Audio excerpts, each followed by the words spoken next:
Hi, Noam.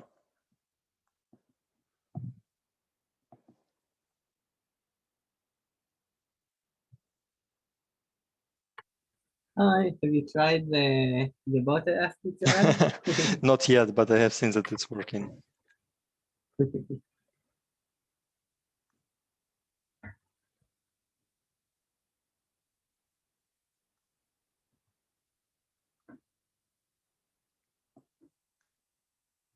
Usually, instead of putting an alarm clock for the time of the Zoom, I just enter ahead of time and Yeah, I can imagine. like say something. I understand because There are some kind of gap on YouTube. There are missing calls. recordings, you mean? I just used to like listen calls like before I get sleep, and I found that there are maybe 3 or 4 latest calls missing. Yeah, actually, it's because Roman, who normally uploads them, so had some issues with internet connection, and as videos are quite heavy, so he was unable to upload this on time. But he started to put it there one by one, and hopefully they will soon all be there. There was one call. I guess it was 27th or 26th that for some reason didn't record. So unfortunately we lost it, but all the rest should be uploaded.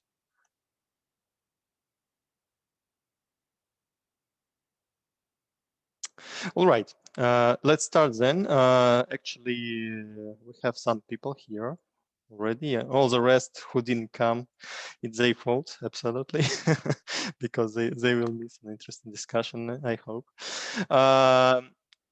Let me go through the agenda and tell what we're going to discuss today. So first of all, I would like to give some updates on the contests, and then a short announcement about the cross-chain meetup that will take place in Moscow today. And also I would like to discuss today the topic of decentralized lending.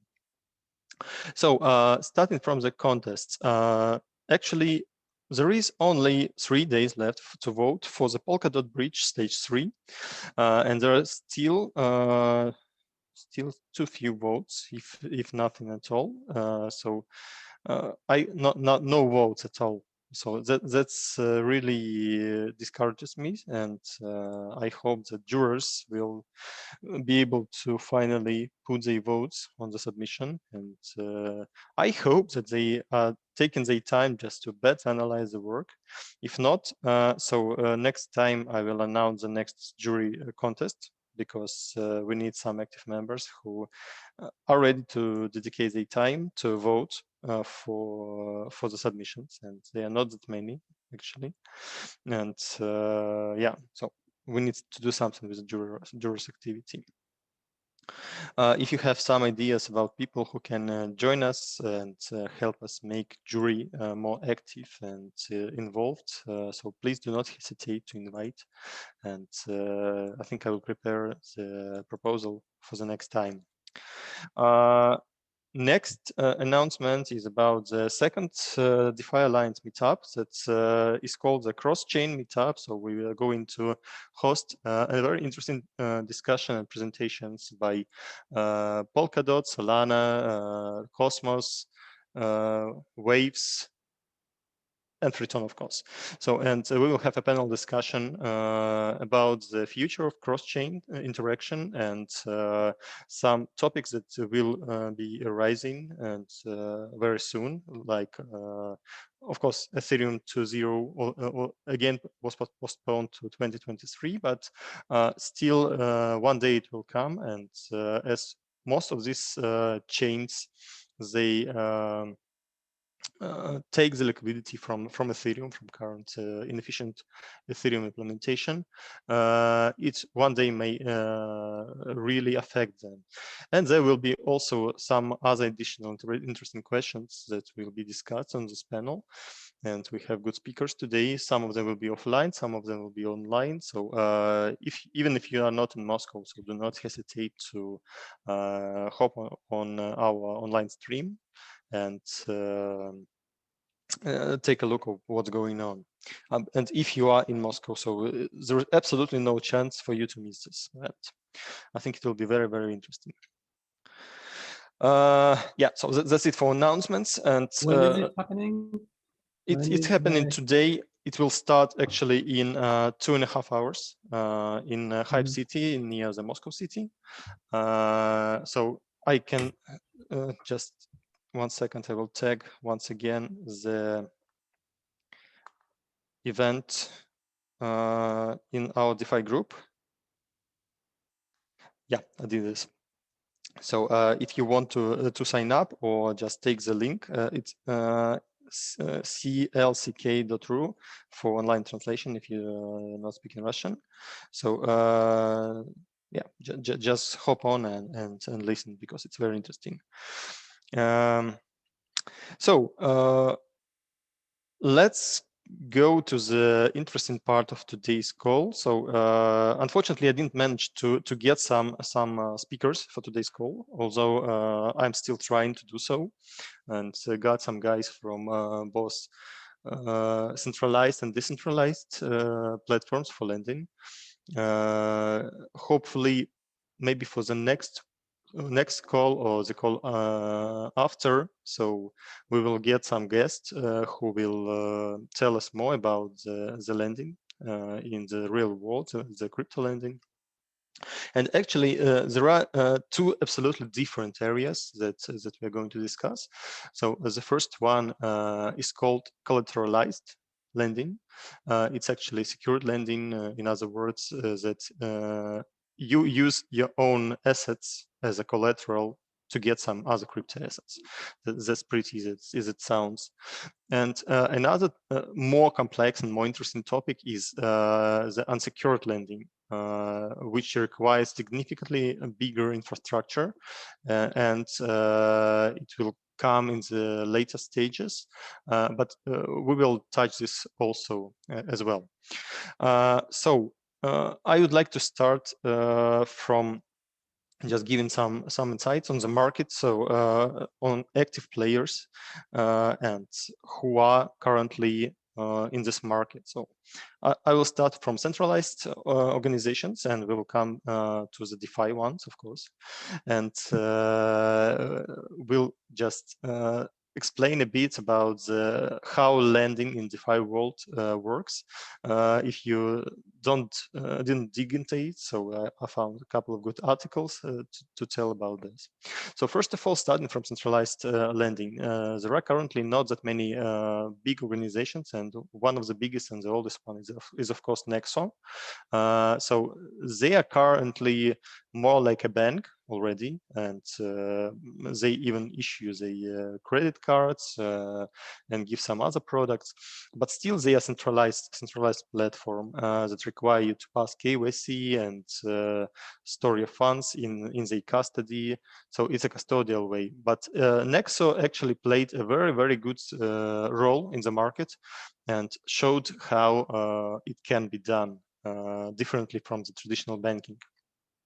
And it's a big thanks to them because they were pioneers of this area.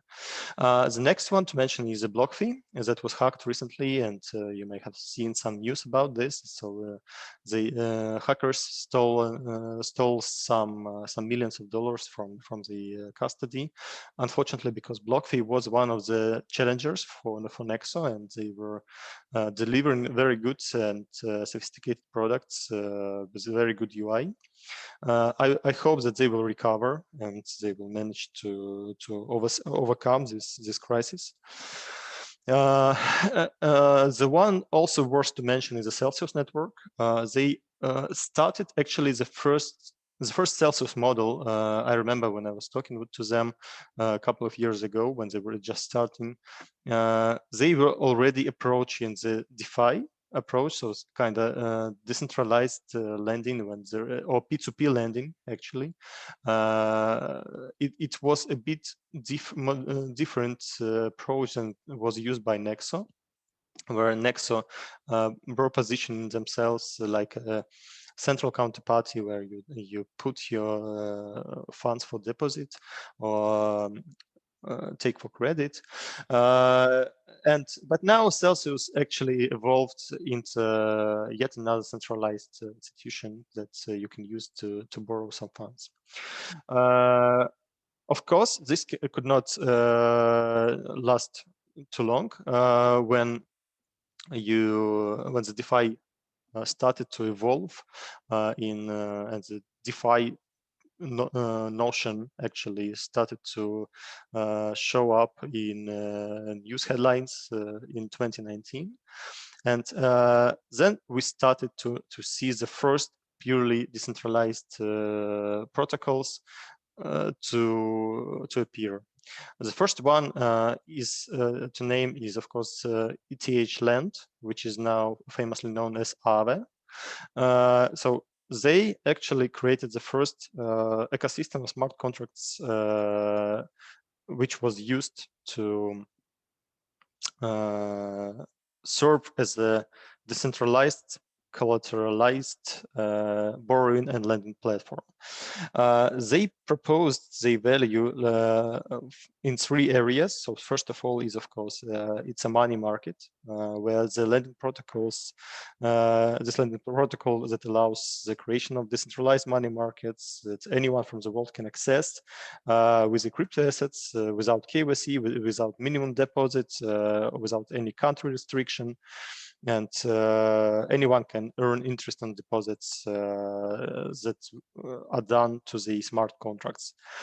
Second proposition was to the app builders, and that will help different apps to enhance the functionality and offer much more features to the users.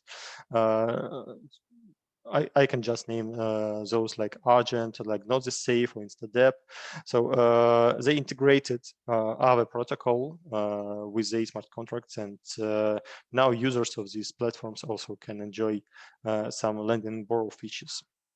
And last but not least, of course, crypto traders, so who really were seeking for some leverage to trade on the market, especially when there is a high growth opportunity, and they didn't want to sell the main asset, so they could easily stake it on Aave and get so desired additional liquidity to trade.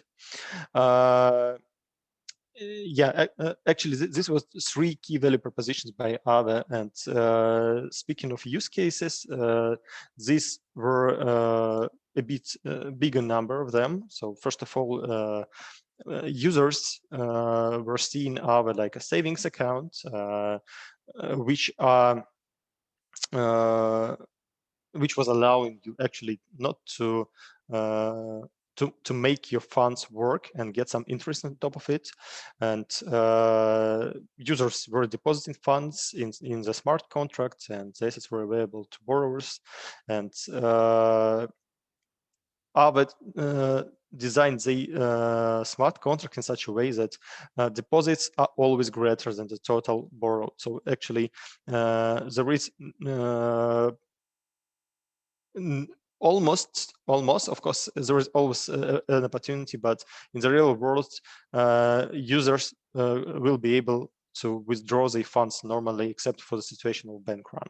So it's pretty much like traditional banks work as well. So they offer a bit higher rate on the credits and a bit lower rate on the deposits. And normally they should keep the reserves that will allow to sustain a normal withdrawals operation by the clients. Next use case was a traditional loan. So when crypto users who are in the need of cash could use the protocol to borrow some USD stable coins, then withdraw to them to the bank accounts through some gateways or fiat FRMs, and then they could be used for different purposes, from covering some pending bills and living expenses to some funding of business ventures. And currently, if you have a look on what lending protocols offer, so the rates on loans are significantly better than the centralized counterparts. Just for instance, if you try to take a USDC loan from BlockFi, it will offer it to you with the APR of roughly 13%. And if you take it from Aave, so it will be something like under 5%, which is a significant difference when you consider even all the transactional costs that may incur when you are interacting with decentralized application.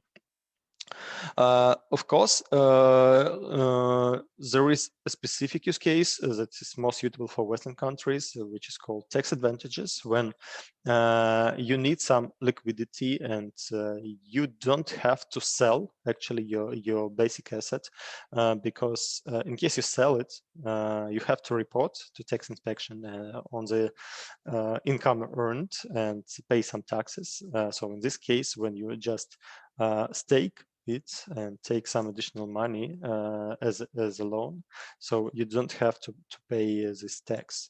It may sound not really important for most of countries, but if you speak about citizens of USA or some European countries like Germany or France, so it is a significant benefit for them.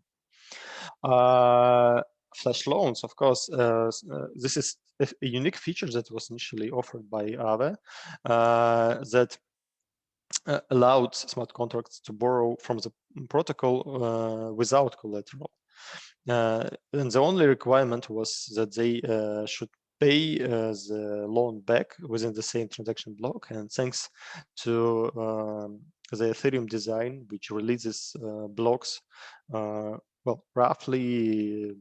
roughly in 10 minutes, if I'm not wrong. So it's well enough time to perform your operations. And actually, the flash loans were offered up to 25,000 dollars. Yeah, maybe now they even higher. There was a lot of information about flash loans, and I remember that some of you already were asking about the possibility to implement flash loans on Freeton, but unfortunately we cannot enjoy this because on Freeton blocks appear significantly faster than on Ethereum. The next proposal is for smart contract wallets, where the app developers who were responsible for creating smart contract wallets could also offer some lending services to the users. And such wallets were aggregating the best rates from all known and audited lending protocols, and users could easily select where they better deposit the funds or withdraw the funds. Margin trading, of course, I will not just name it, so everyone understands what this is. And there are some two specific cases also that appeared with some decentralized lending protocols. So the first one is the concept of yield bots. So these are decentralized way of finding the better place. So it's an automated money management tool. So what it actually does, it scans the best offering from the market, compares and automatically moves your liquidity from one protocol to another. So it's a very good idea, and I hope that such thing will one day appear on the Freeton ecosystem, because it actually shows that there is tremendous amount of liquidity and a very big number of successful market players that can compete with each other. And this competition is always good for the whole platform. And another concept is liquidators. So we also touched this concept a few times, if I'm not wrong. This is the way how lending protocols deal with margin calls when someone doesn't return the loan on time. So actually, it's as simple as selling the basic asset at the discount rate to the market, and those players, those users who are called liquidators, so they compete with each other for liquidating this position, because if you get an instant exposure of 5% to the market, you can later using your arbitrary strategy, so it's very good. And this liquidators institute so is very good for all the lending, and I think that it will definitely appear in native free tone protocols as well. Speaking about tokenomics, yeah, just to mention that I'm now telling all this on the basis of Aave, because it's one of the most advanced platforms that is dominating over the market, like Bitcoin on all the crypto market. But all other protocols work pretty much the same. So they differ in some peculiar details, and but generally speaking, they all very similar.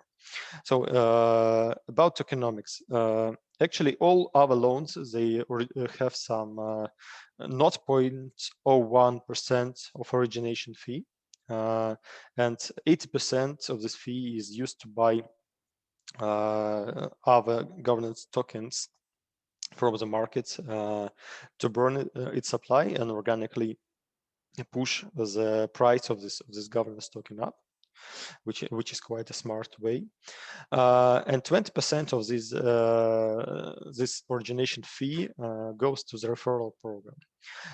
In its own referral fees, so they are split it between lenders and borrowers, like 40 to 60, and they are paid to the protocols that have integrated Aave for the users. And users of these protocols can stake or borrow money, and the protocol itself gets rewarded. Then we have so-called A tokens. It's after Aave. In Compound, for instance, you have C tokens after Compound. So these are special tokens that are issued against your staked liquidity. And this works pretty similar to ROP-TON that we are using in our solutions, because sometimes it is easier for you to have a uniform tokens that you can build smart contract logic about. And these tokens are issued 1-to-1, of course, ratio, and you get rewarded in these tokens actually when you, for example, stake your funds. Also, Aave plans now to introduce some tokenomics updates, and so we're all waiting for what it will be, because like we learned from Uniswap example, so the third version differs significantly from the second one, and maybe Aave will propose something really new to the market. I also selected Aave because it's one of the platforms who offers the most wide variety of tokens that can be used for lending and borrowing. It supports now more than 20 tokens, and its nearest competitor Compound supports only 1, 2, 3, 4, 8. So, but the quantity, of course, does not reflect the quality there, and we need to understand that Aave do this because it can, actually. Yeah, so, and if we have a sneak peek on the DeFi Pulse and select the lending section, so we can see that currently the lending market has a total value locked of $33 billion already, where Aave dominates with 27%. And actually, there are not so many protocols who have more than $1 billion locked. They are actually 6, including also MakerDAO, Instadapp, Liquity, and Alfa Homora. But Alfa Homora and Instadapp, they are not independent in terms of liquidity. So because Instadapp, for example, relies on Maker and Compound, whereas Alfa Homora relies on Uniswap and SushiSwap. So, and the liquidity is kind of mixed. And the total number is also not that big. So it's 27 of them on the DeFi pools. And most of them is under 30 million value locked. So you see that they cannot compete in that sense to the market leaders. Yeah, that's pretty it about the market overview. And what I want to discuss is how do we approach the lending in Freeton. So what should we start from, and which contest should we host for the first iteration? So who wants to start, please, guys? Raise your hands.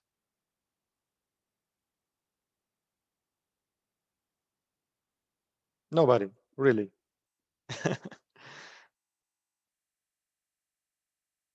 All right. Maybe lending is not the most interesting part for the DeFi ecosystem of Freeton. No, maybe we need to think about this. Yeah, maybe I should start. Actually, lending can be implemented in different ways, of course. And the most obvious, the most understandable way is just copy Aave or Compound mechanics and just port them to the Freeton. Another way is to attract one of the market leaders and discuss with them the pilot with Freeton when they could implement the mechanics themselves. The third way is to think on how such lending and borrowing protocols can be reworked to benefit from Freeton peculiarities like a fully decentralized nature and faster capital moving. Or maybe we can as a fourth option, think about serving some layer 2 solution for these protocols on Freeton through the bridges, for instance. What do you think?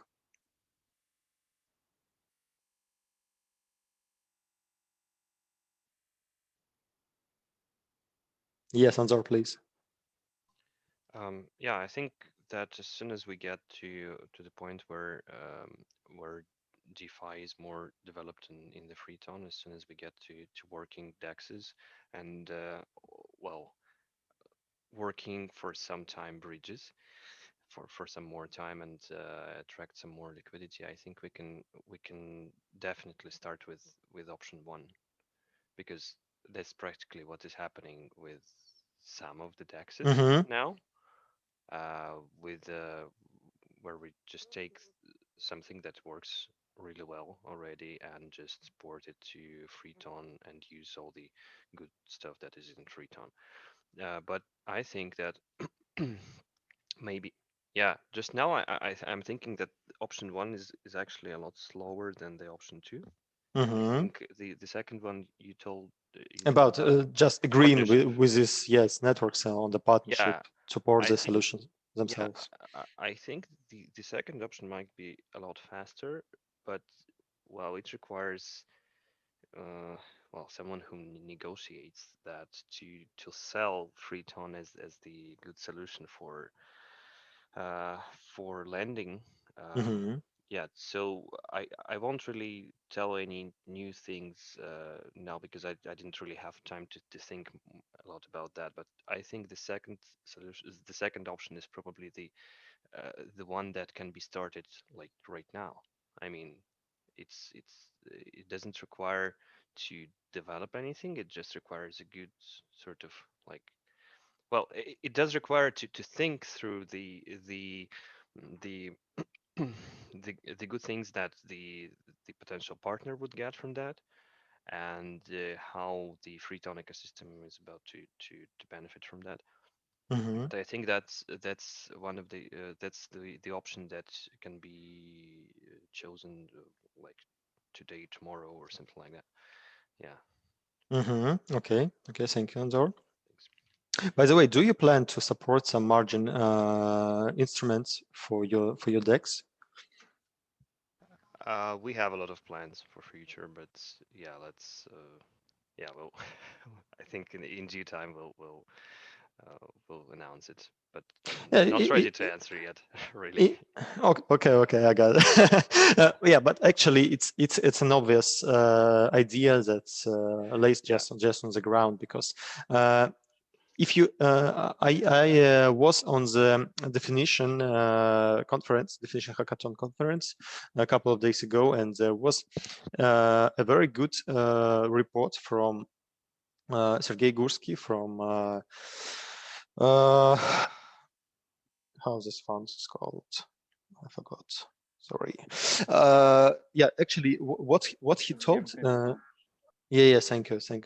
So he told the idea that actually triggered me to dig deeper in how the current DeFi market works, is that all the protocols are really tightly entangled. So if you have a look, for example, at some exchanges, so they are deeply entangled with credit protocols. If you have a look on credit protocols, they are entangled with the insurance protocols, where in the part rely on exchanges again for certain reasons, and it's kind of spaghetti market. And it appeared not for not without reason, actually. And of course, it's always worth to rely on some good solutions instead of creating your own ones, and you better focus on your own business and make some good partnerships with other protocols that will enhance your user experience.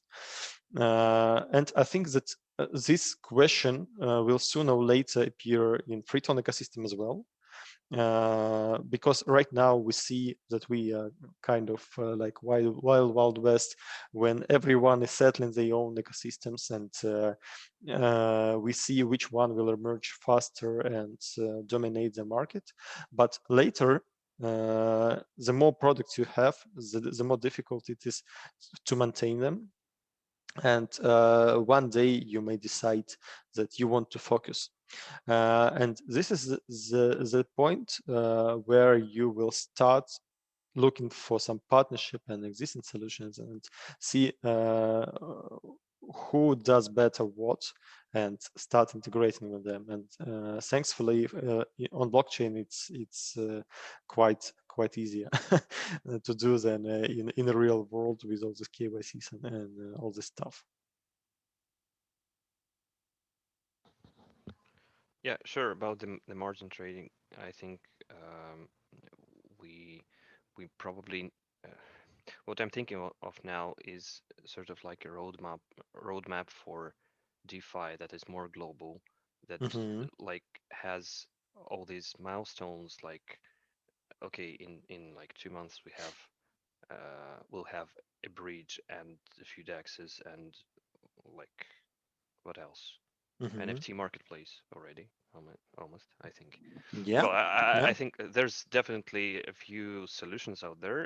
I didn't test them all, but I think there's definitely going to be something working like this summer and having new users.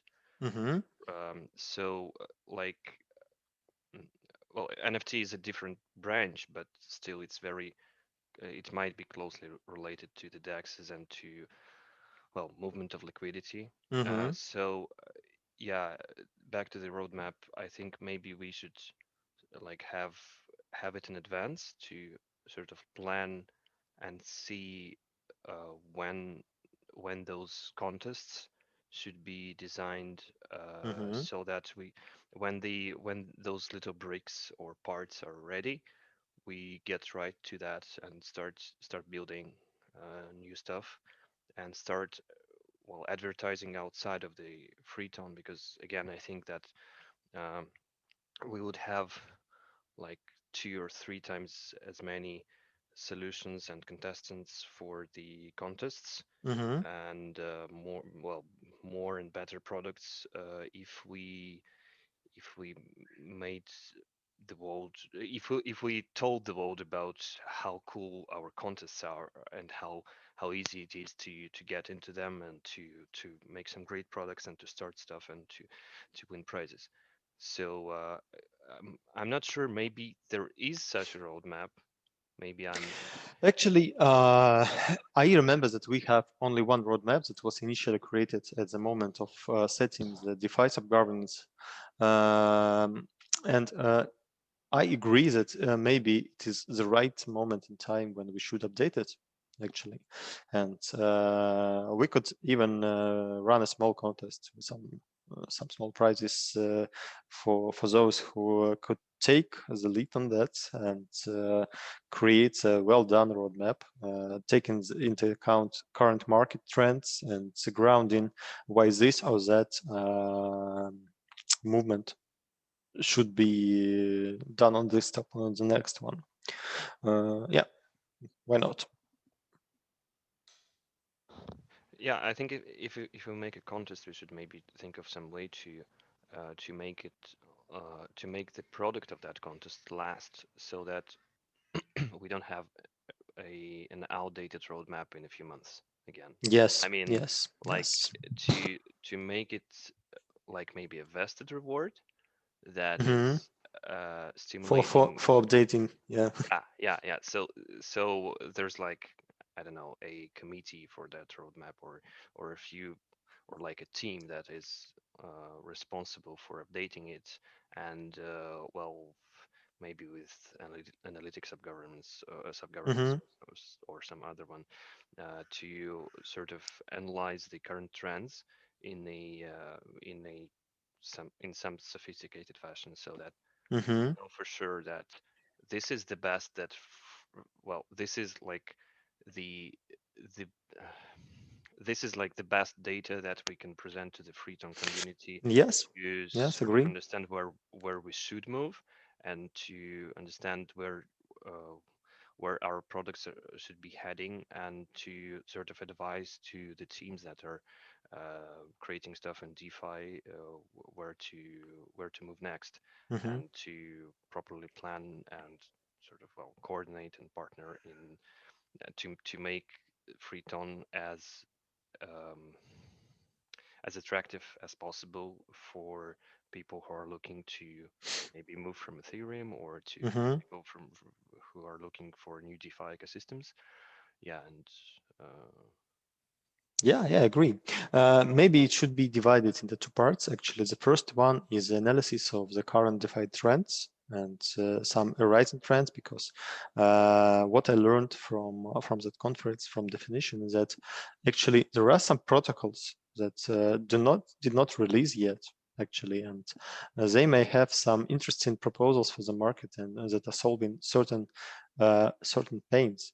And another based on this analysis, so we can create a bit longer roadmap for the Freeton DeFi ecosystem, and see a bit further than few months. So what will be going on? Okay. Thank you, Anzor. Any other ideas, guys? Please do not be shy. We are all friends here.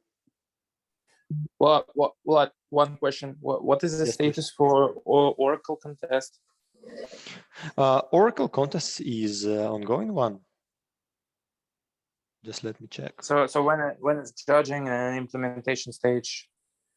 Currently, it's already in the implementation stage. It's 28 days left, so it will end on July the 8th.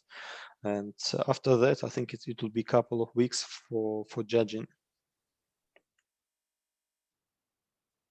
Okay, well, so basically, I would like prioritize lending protocol. So create the contest, and it should be very simple. So we basically need to put collateral in ton and to get USDT or USDC or wrapped version of DAI. So like this is quite simple. It's like Terra Anchor protocol works. So they put Luna and get the UST. So we can choose like pre-stable coins that we have wrapped in Freeton, and just so the only prerequisite is the Oracle, because we need to have the price of the ton to get liquidated. So, and to prioritize it, because I think that we need to focus now on building primary financial instruments rather than planning like long-term development, because like it can be a waste of time. So I would suggest to create financial primitives at first, then go with long-term planning, how we will create new products, because like I think that there is a problem in coordination. So when the couple of teams or several teams working on one type of product, which is not like very very productive, so it's basically the best for the market, so the market will choose the most convenient solution. But in terms of the competition with other chains, it's like waste of time. So basically, I think that we need to create financial primitives for the first, and then like decide, probably we need to allocate some capital to the concrete team, not like a contest for some products very important for infrastructure, and then like make contests for like layer 2 products. I mean layer 2, like not that utilize financial primitives rather than create the simple like swapping or loan or like deposit. So like something like a automated passive income yield farm, that's basically the worth to make contest on. But like for lending, it has to be done very soon in order to acquire new, because like it's very so what is lending basically? It's a tool to reduce the selling pressure on the ton. So basically those who need liquidity will not sell token, will not sell the asset, the coin. They will just put it as a collateral and take the short-term liquidity in DAI or USDC. So this is very like it will have a good effect on the price of ton. So basically the market cap of the whole ecosystem will be beneficiary of this. So I would suggest to create the proposal very quickly and just set it up, and to be ready to test it when the Oracle is provided, so we can so we can have the working product by that time. Okay, in this case, I'm not sure that you will get the product by that time when the Oracle contest is finished, because you first of all need to integrate with this solution and understand how it works, and there can be different implementations. Although there is one architecture, so but still it can vary in implementations. I agree that primitives are important, but I disagree that we need to focus just on one solution, because you never know which solution is better. And in my opinion, competition is good, because you never know which exact protocol will get more popular, more stable, and more secure. And that's why we are discussing now, so how we should approach this thing and when. By the way, you had a very good presentation on financial primitives and architecture of the financial system shown in the first meetup of DeFi Alliance. Maybe you can share it also here in DeFi group, and we can also discuss this. What I would do actually is keeping in mind the Oracle's architecture that is currently being implemented, hopefully by several teams. I would run a short contest for 2 or 3 weeks for some lending architecture, including the peculiarity of Freeton compared to Ethereum, for example. And it shouldn't be with a big budget, definitely, but it can at least help us to collect ideas and select the better architecture from the scratch. So, and not that like every team should think about inventing their own wheel. Yes, Ivan. Yeah, speaking about that we need to streamline the implementation. I'm sorry. Speaking about that we need to streamline the implementation of financial primitives, and I just think that they not really depend on oracles, because like Oracle is a kind of a price provider, right? And you can mock it.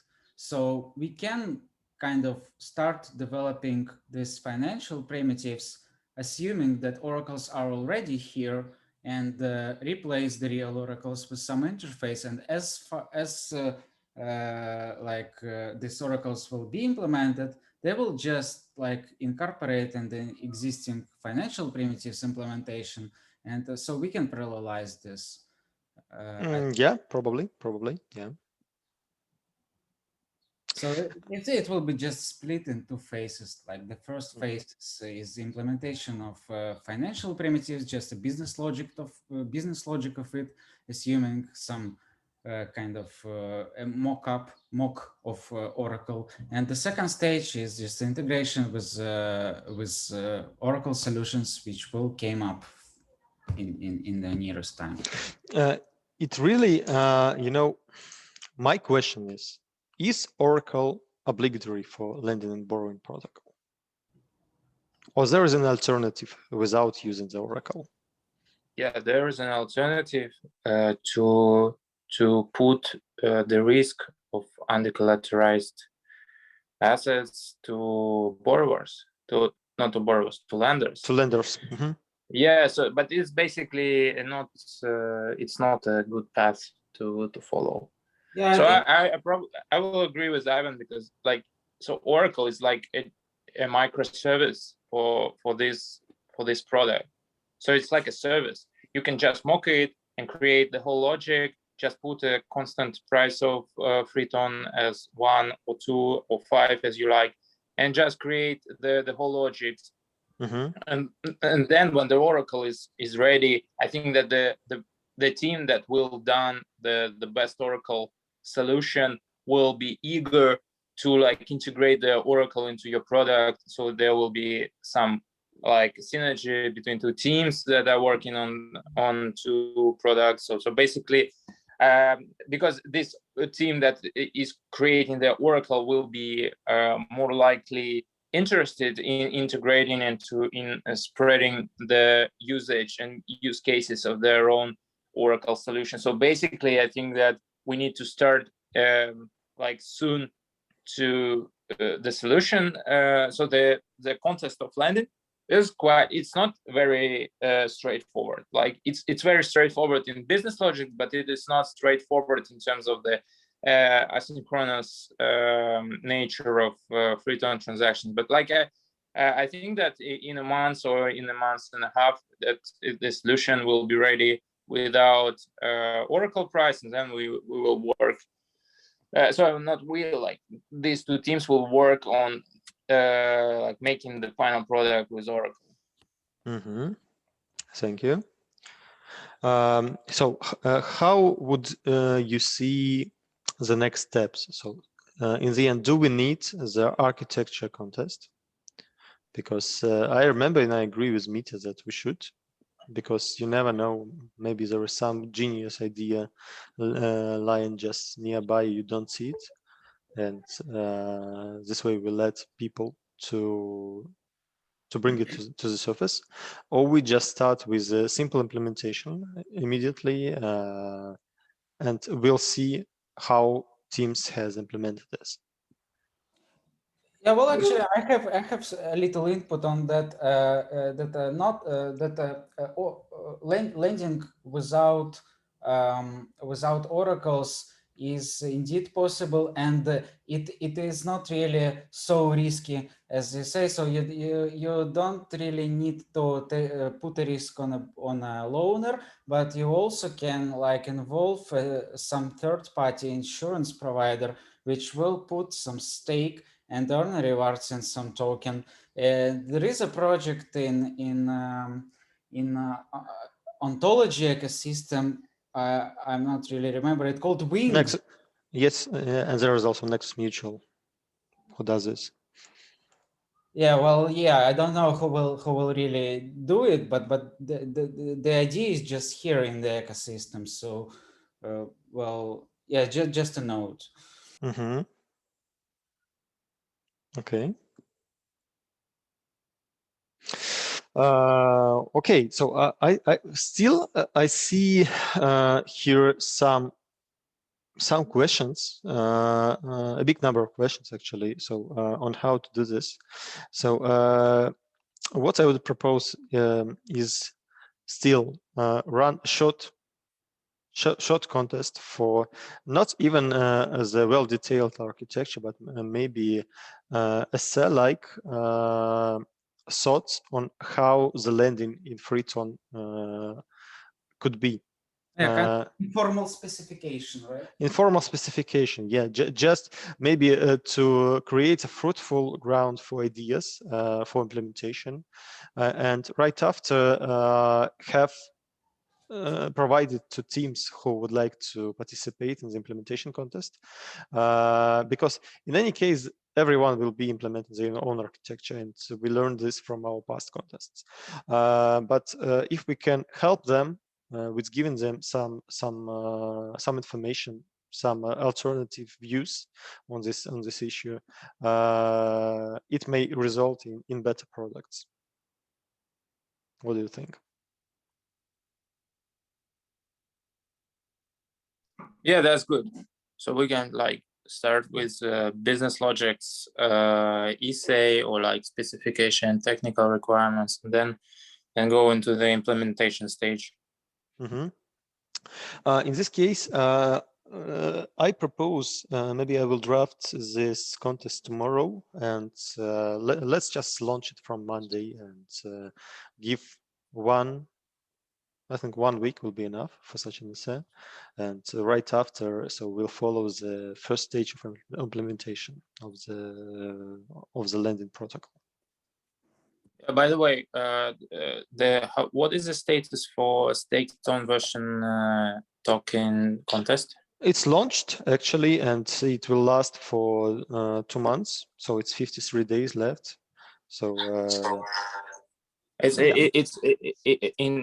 in a structural phase or in implementation. Implementation. So actually, we discussed this several times and decided that to launch it right away.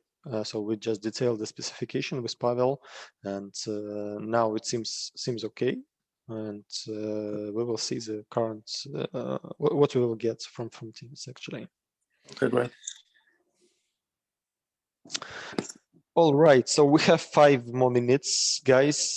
If you have any other opinions, please express yourself. I would kindly ask Ignat to share his presentation or some maybe either a recording on financial primitives, because Like I think that there are a lot of people in community that are not really involved in finance, and Ignat's background on finance will be really helpful for developers. He already did this. It's in DeFi group. I pinned this to the top. Because I remember there was a quite good introduction on the sequence actually of financial instruments that should be implemented. It is the slide number 4 actually. So the 0 level, infrastructure level, then financial primitives and basic middleware, then advanced middleware and basic financial products, and finally some structured financial products. This is, yeah, this is quite nice thing to ground the roadmap on.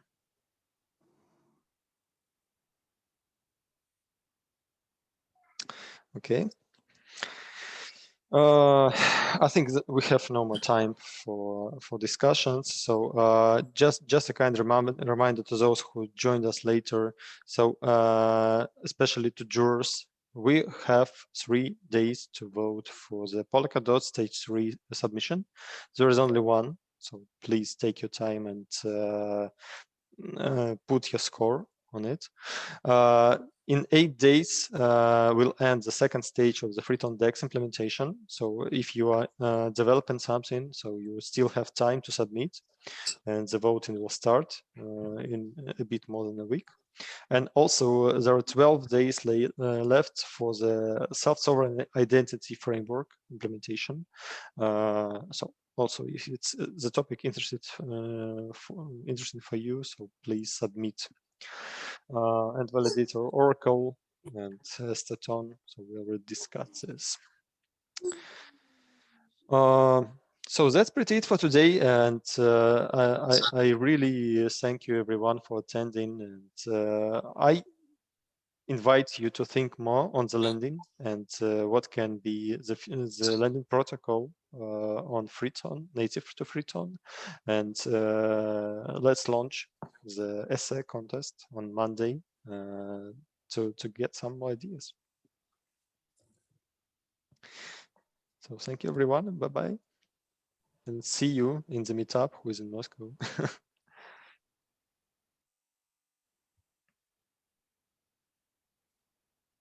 Bye-bye, guys. Adios. Adios.